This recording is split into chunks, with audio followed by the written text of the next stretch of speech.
Ceann Comhairle, Minister. I would like 2 words to guide the new government and my work as a new TD over the term of the 34th Dáil: reform and delivery.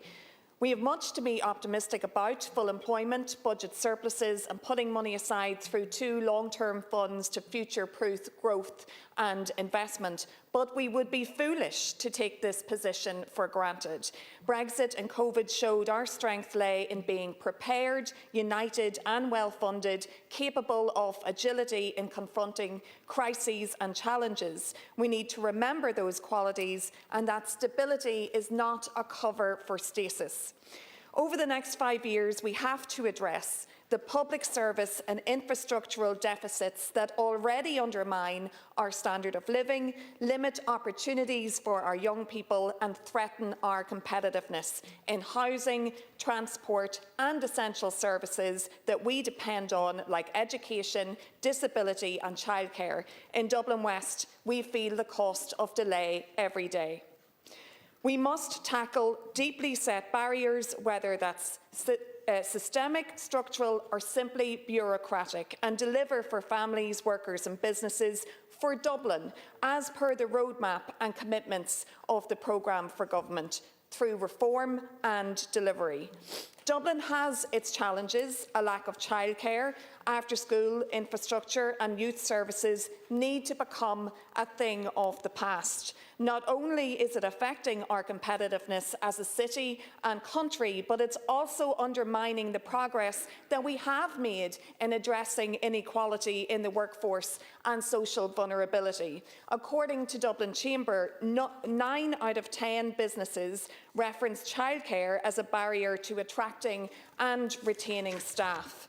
While women's workforce participation rates have increased in recent years, what about the women I now meet delaying their return to work after maternity leave because they cannot source childcare? Perhaps these are some of the less captured indicators of the true experience of families struggling in Dublin.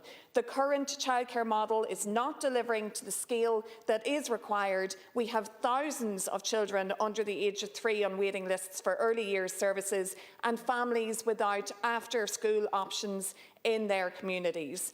But the programme for government gets the balance right.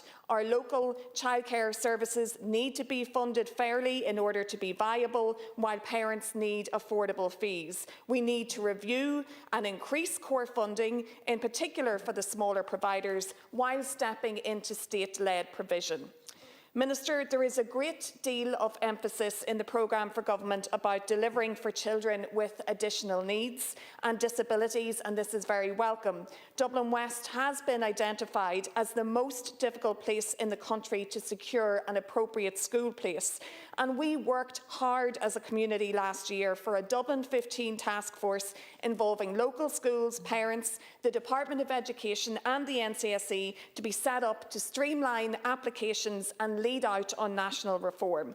The Department of Education and NCSE, having identified demand for school places through this process, must deliver supply. They must ensure every child has an appropriate school place for September and make good on their promises and show change is possible.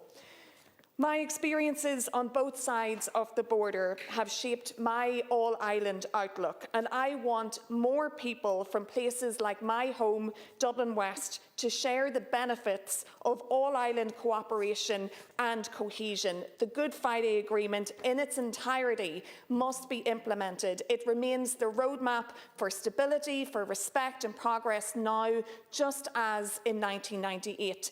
But I am uncomfortable if there is an emerging train of thought that constitutional change can only be entertained once the reconciliation of people is achieved. For if we are to be true to the Good Friday Agreement, that is not what it says in letter or spirit, and how could it be measured?